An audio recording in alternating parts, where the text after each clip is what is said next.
I believe I am addressing Monsieur Hector McQueen. Guilty as charged. I beg your pardon? Oh, sorry. Just an expression. My father used to say it. You must have had an interesting childhood. I am Hercule Poirot. No need to be modest. You're a detective. You are Monsieur Ratchet's secretary? I am Mr. Ratchet's secretary. Just over a year. I mainly take care of translating certain texts for him. Mr. Ratchet only speaks English. Prepare yourself for a shock. Your employer, Monsieur Ratchet, is dead. So they got him after all. What do you mean? You are assuming he was murdered? I know he had enemies. What can you tell me about Monsieur Ratchet? He was American. He was an antiques dealer. I don't know much more. Mr. Ratchet never talked about himself or his life, but I think Ratchet wasn't his real name, and he left the United States to run away from something, or someone. Yes? He started getting letters, threatening letters. Do you still have them? I have one. Did you know that Monsieur Ratchet had asked for my help? Asked you?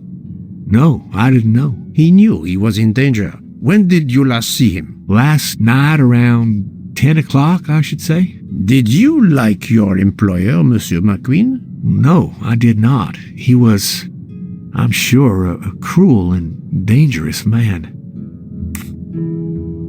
Can you tell me your movements last night? I went back to my compartment. I read a little. In Belgrade, I went out onto the platform to smoke, but it was cold. I quickly went back in. I then went to Mr. Ratchet's compartment to take some dictation for him. I left around 10 o'clock. I saw Captain Arbuthnot. We ended up chatting in my compartment. Then we went out on the platform to quickly stretch our legs at Vinkovsky. He left around 2 o'clock. Thank you. I will need to check Monsieur McQueen's story with Captain Arbuthnot.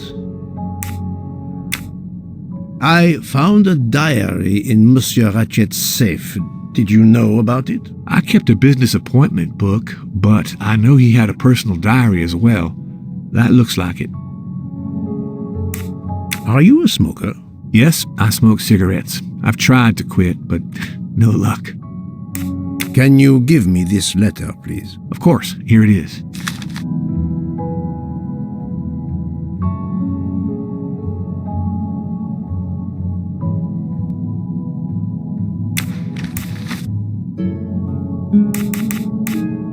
Was Monsieur Ratchet a smoker? No, he hated the smell of smoke.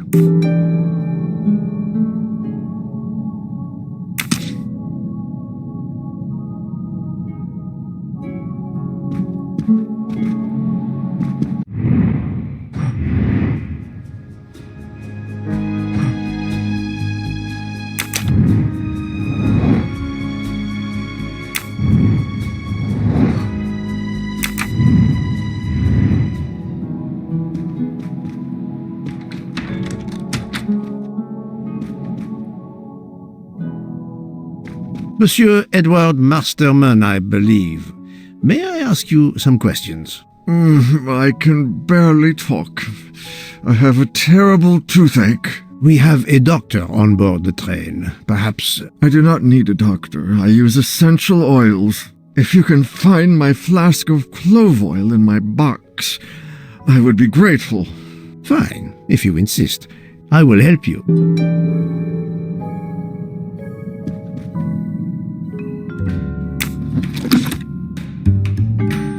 By the smell, I think that the jojoba oil spilled on the other bottles, leaving their labels illegible. I must find another way to find which one is Masterman's toothache remedy. The weighing scale is soaked in jojoba oil. It's unusual. Ah, this old scale will do the job.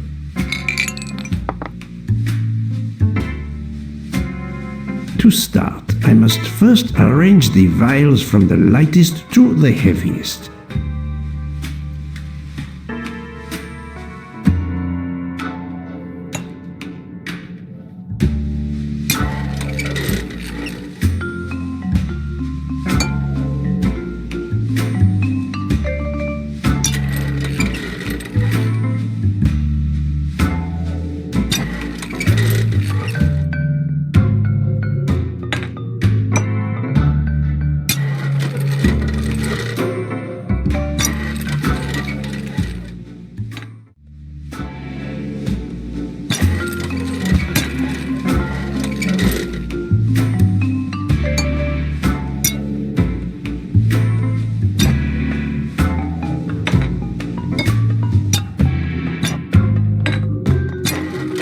Now that I know the order, I think that I can easily guess which one is the clove oil.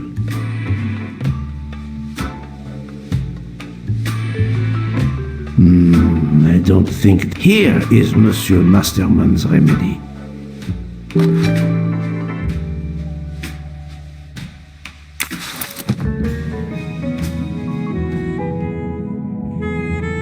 Here is your remedy. I hope it will help. Thank you very much, sir.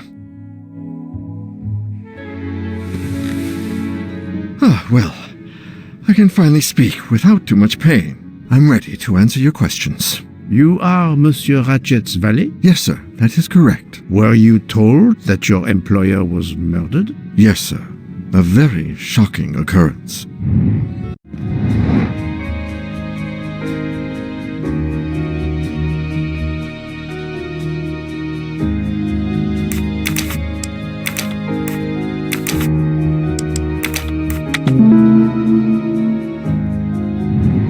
I'm right again. That happens to me a lot. At what hour did you last see Monsieur Ratchet? It must have been around 9 p.m., sir. That or a little after. I went to bed around 10:30 p.m., same as the person who shares my room, Mr. Foscarelli. He almost immediately began snoring. What did you do then? I read, sir, and I spent a while soothing my toothache with clove oil and listening to the snoring. Did you hear anything during the night? Yes, my roommate's snoring. Are you a smoker? Yes, sir. I have a cigarette now and then to relax. Tell me about your employer, Monsieur Ratchet. I've been working for him for 9 months. I should not wish to speak ill of the dead, but he was not a gentleman, sir. Did you know that he had enemies? Yes, sir. I heard him discussing some threatening letters, sir, with Mr. McQueen. Did he mention these letters to you? He had been reading a letter when I came in. He asked me if I was the one who put it in his compartment. I told him that I had done no such thing, and he should report it to the police at the next station. How did he respond? He laughed, sir. You're joking. I do not joke, sir. Forgive me, I can see you do not. Was he taking sleeping pills? Always when traveling by train, sir. He said he couldn't sleep otherwise. Last night he asked me to give him 2. I did so, along with a glass of water. He dissolved them in the water. Did you see him drink the water? No, sir. I left right after I gave him the pills. Was Monsieur Ratchet a smoker? No. He finds smokers disgusting. Can you tell me again why you gave sleeping pills to Monsieur Ratchet? Yes, I gave him the pills because when he takes the train, he has trouble sleeping. The letter must have worried him. He specifically asked me to prepare the sleeping pills. I didn't see him drink the water with the pills in it.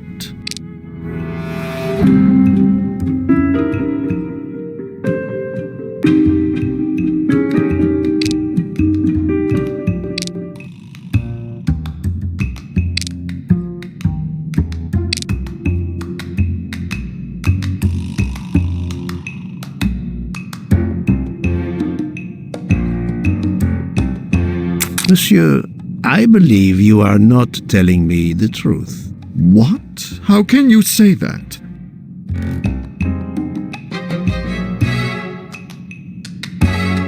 He received threatening letters. One, it seems, last night. Did you know he had a gun under his pillow? And even asked for my help to watch over him? I find it strange that he asked you for sleeping pills when he was afraid for his life and prepared to defend himself. I'm sure I don't know. Maybe to calm his nerves, maybe out of habit. It makes no sense. Wait, please. Isn't it possible that Mr. Ratchet asked me to prepare the pills, but didn't plan to drink them for some reason? It is possible. But I am a student of character, monsieur, and the Monsieur Ratchet you describe is not the man I met. If you'll excuse me, my toothache is getting worse again. I'm afraid this time you must prepare your own clove oil.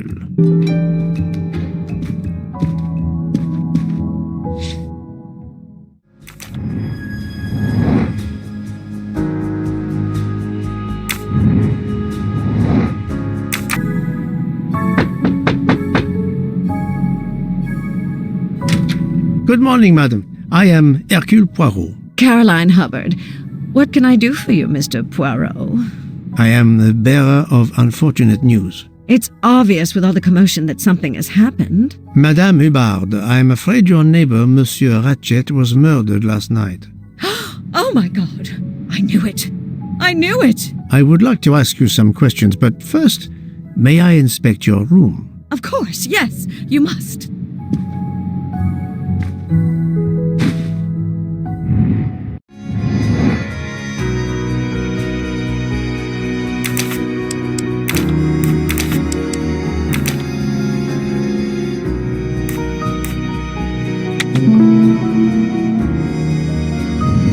Et voilà.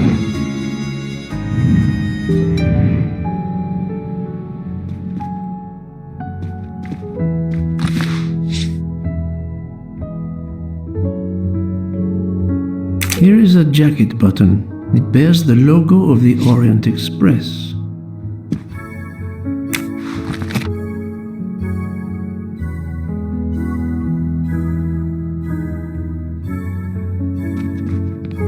The luxury of the Orient Express is present in every detail.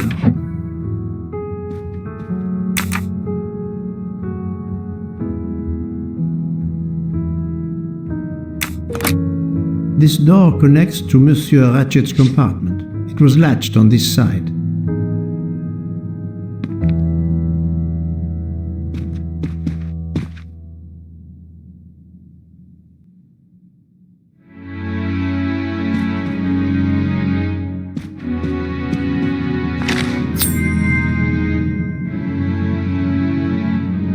Another delightful trophy for my collection.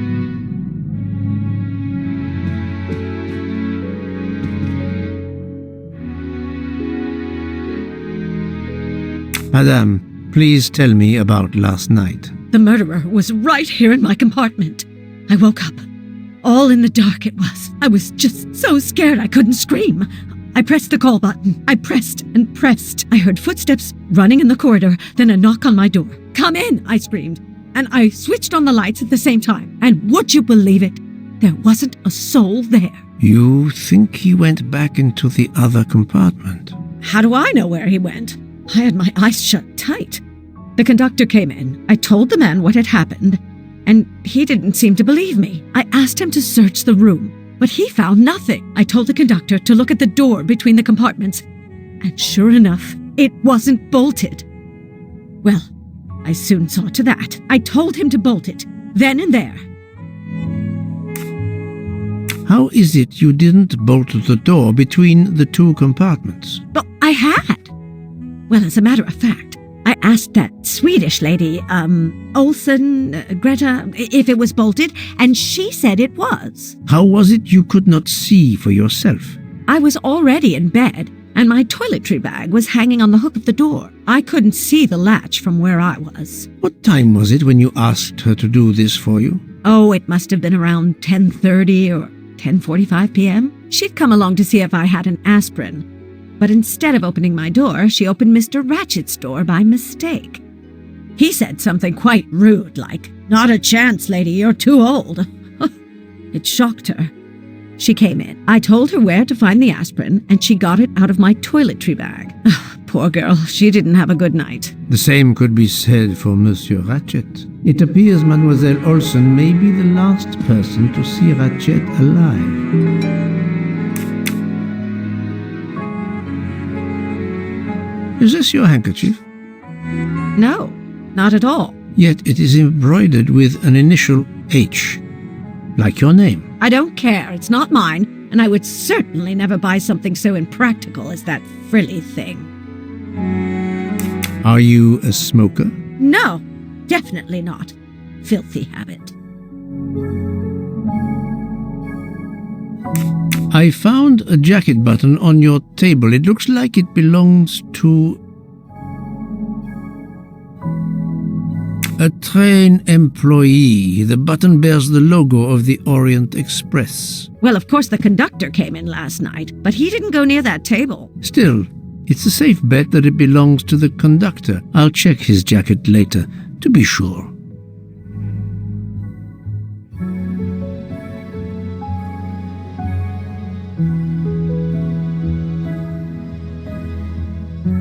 have not finished inspecting your room. If you don't mind,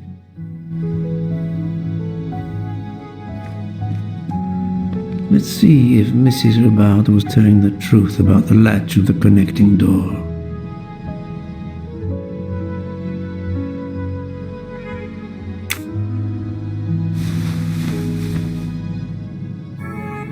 This hook is probably where Mrs. Hubbard hung her toiletry bag.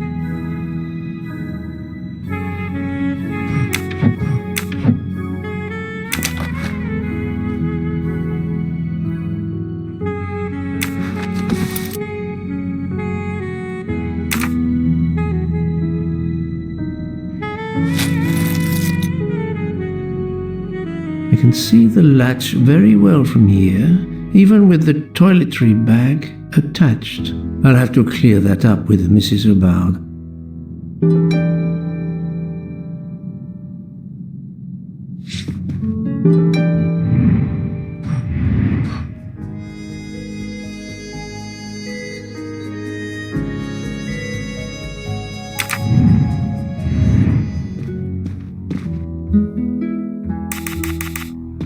Mrs. Hubbard, you told me that the door connecting the two compartments was closed, correct? Yes, it was, as I told you.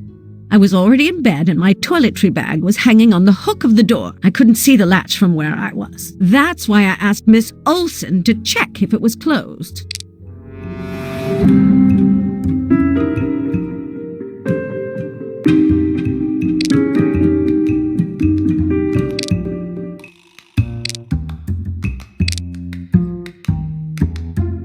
Are you sure everything you've told me is accurate, Madame Hubbard? Of course. I have an excellent memory. Mrs. Hubbard, I tested putting your toiletry bag on the door hook as you told me. From your bed, you can easily see the latch on the door. The toiletry bag does not hide the latch at all. Are you saying I'm lying? It may have been stuck somehow in a different position, or I may not have seen it in the darkness.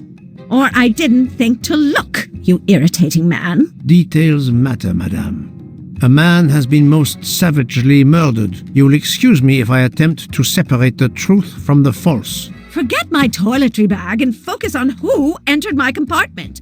Probably after killing Mr. Ratchet. Madame Hubbard is a force to be reckoned with, but I suspect I'm not done with her.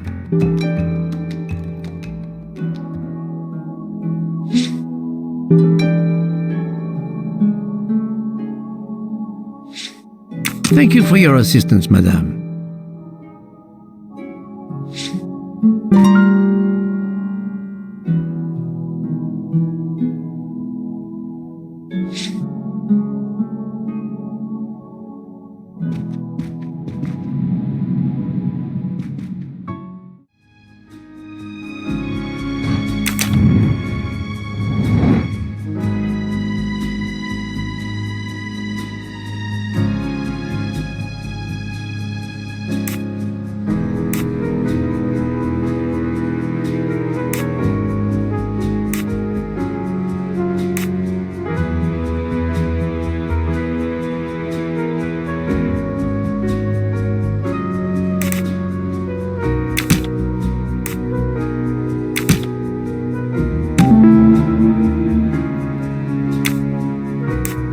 While Monsieur Michel was chatting with Monsieur Fauchet in the bar car between 1 a.m. and 2 a.m., the murderer could have escaped Ratchet's room without being seen. My little grey cells did not let me down.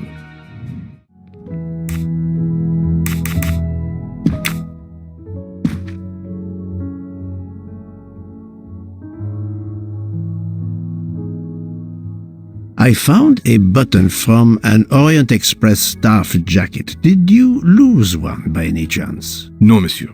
As you can see, I have all my buttons. It is not mine.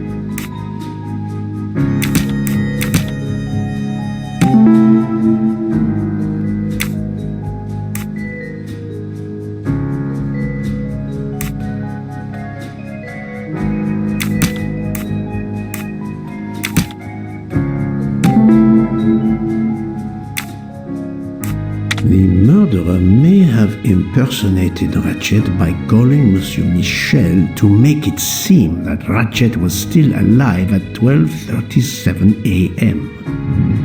That was easy.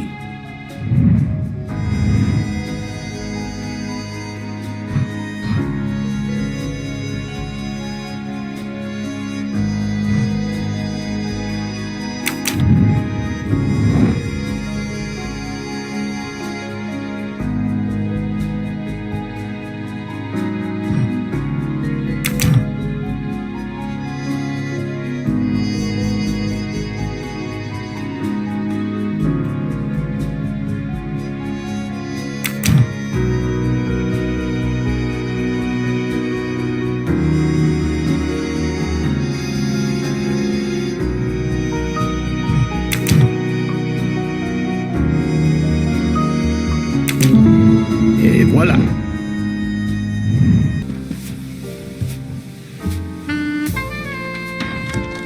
So, my friend, have you found our killer? Not yet, but I will tell you what I have learned. Please. Our assassin could have gotten on the train at Vinkovsky disguised as a conductor, entered Ratchet's room, and killed him. Then he walked out through Madame Hubbard's connecting door, where he lost a button from his jacket. He had to wait for Monsieur Michel to be absent. He waited too long. The train had left the station. He was trapped aboard. Indeed. He had opened the window to make it look that he'd escaped that way. However, if he waited until the train stopped again due to snow, his footprints would have been found. The murderer is still among us, on the train. There's a problem with the second-class toilets. What now? All morning passengers have been complaining that the door is locked, so I went to check. I knocked, but no one answered. I didn't think I should open it without speaking to you first. You did well, Monsieur Michel. Lead the way.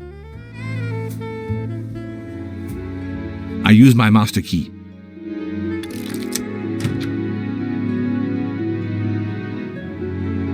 But who is she? Is she alive? She is breathing. Then if she isn't dead, isn't she our murderer? That, my friend, is what we must find out. Miss, can you hear me?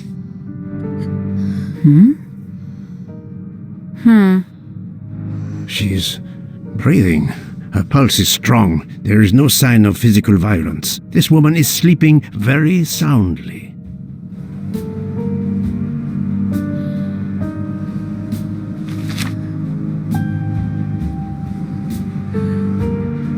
The ticket reads Joanna Locke, traveling in compartment 105. This woman is sound asleep. Given her location, I would say she has been drugged and deposited here. Well, at least it's not another murder on my train. The train is, of course, full. Monsieur, the list I gave you indicates that Hildegard Schmidt shares her compartment. I will want to talk to her later. For now, we will concentrate on this mysterious young lady. Let's return her to her more comfortable bed. Good idea. Pierre, locate this woman's room and fetch the doctor. Yes, sir. I will question her when she wakes up. Please, let me know what you learn. Mademoiselle Locke's compartment is 105. I suggest we return her to her more comfortable bed. Yes, hopefully she will awaken soon.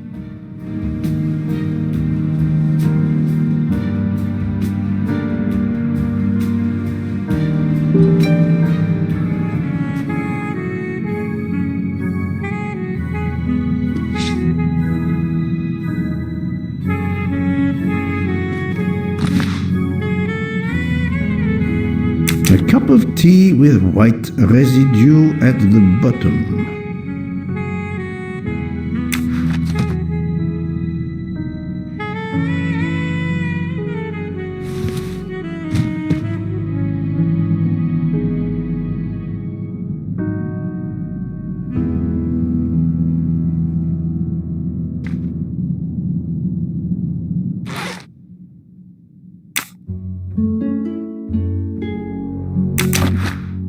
A briefcase and a wagon-lee conductor's jacket, and a button is missing.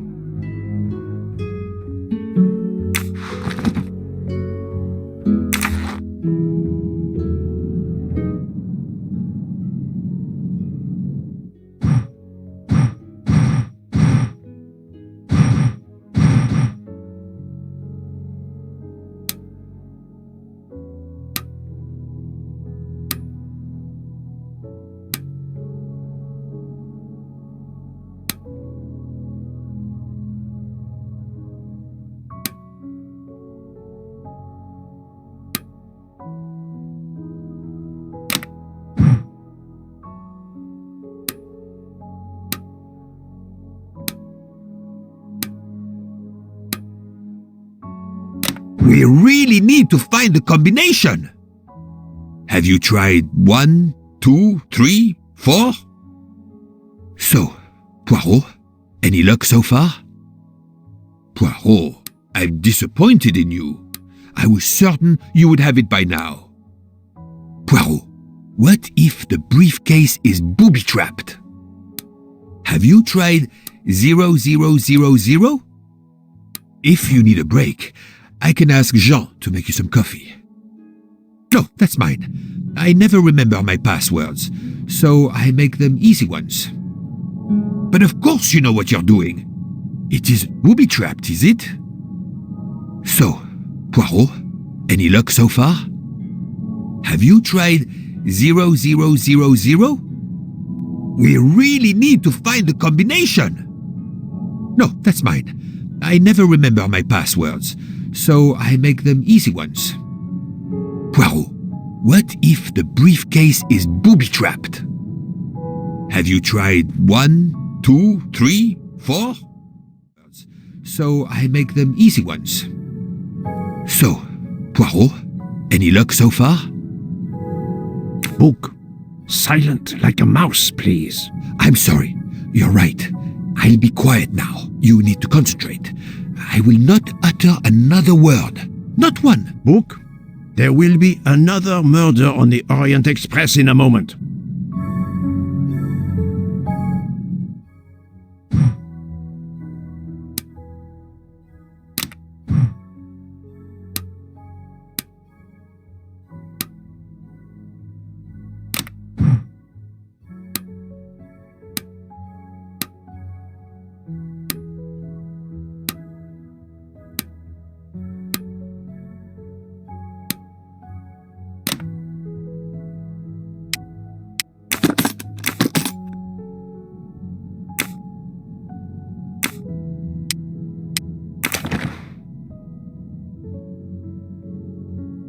She has a gun. Come, Poirot. Criminals are often known to carry one. Ratchet was stabbed, not shot. But then why take it on the train?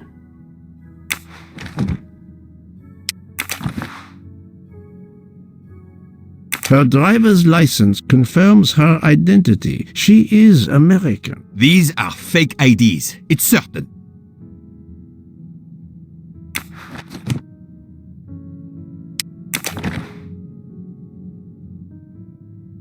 This badge says that Joanna Locke is an American detective with the Berkshire Police Department in Massachusetts. An American police officer? Oh.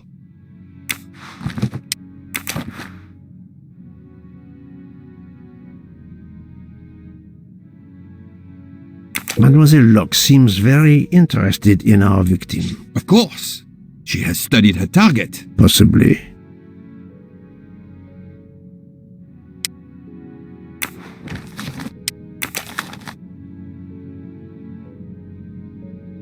The stuffed animal is the same as in the photo found at the crime scene. What a coincidence. Mademoiselle Locke appears to have been investigating Monsieur Ratchet. Look, she's waking up. Thanks to you, I would not be surprised if our murder victim were also waking up. What?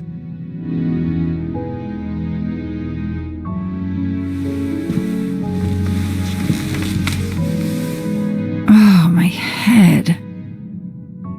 What's all the yelling about? Who are you? Give me a good reason why you should not be in handcuffs. I can give you a reason, Book. Whose handcuffs will we use? I have none. Do you? Well, You are Joanna Locke, mademoiselle? Yes, Joanna Locke. I'm a detective. Berkshire, Massachusetts Police. I have found your credentials, mademoiselle. And I know who you are, Mr. Poirot. Then, if the introductions are complete, perhaps the explanations may begin. I'll try. It's simple, really. I'm on the trail of a murderer. I had just been promoted to detective after 5 years on patrol. It was my first time on a major case. It had been a month since Daisy Armstrong was kidnapped. The Armstrongs were desperate for some sign of hope. I was there only for paperwork, to fill in some blanks.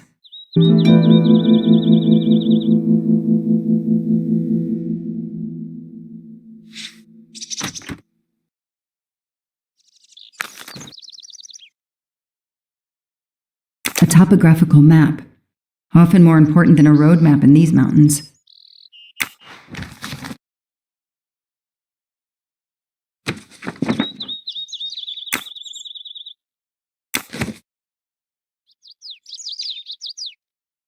The investigation is now part of a pile of investigations, and my captain sent me here just to dot some I's and cross some T's.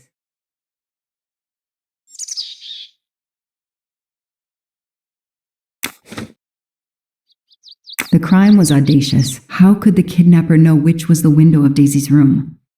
No, they could use a ladder to reach it, and no, they could enter the room without being seen.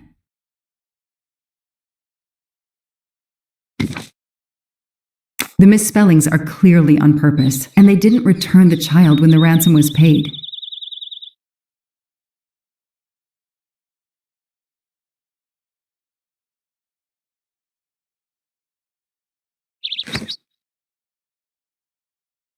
How could the child be taken with so many people in the house?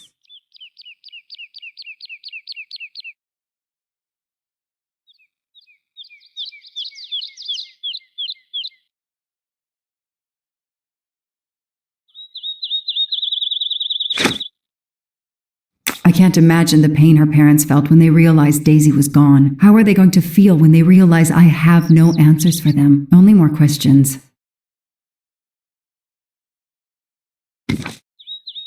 That's why I'm here. A damn computer glitch, or somebody pushed delete instead of save. Whatever happened, we lost the nanny's deposition, so my entire contribution to the investigation is to take it again. The phone record of the night of the kidnapping.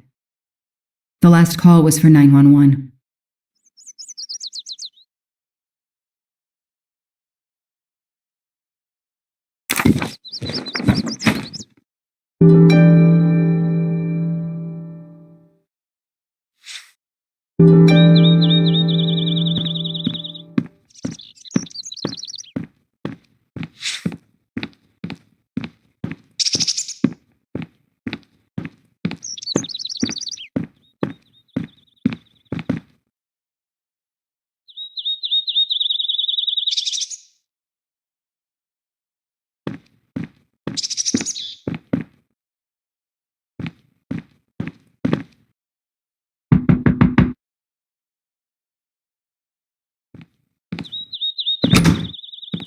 Good evening.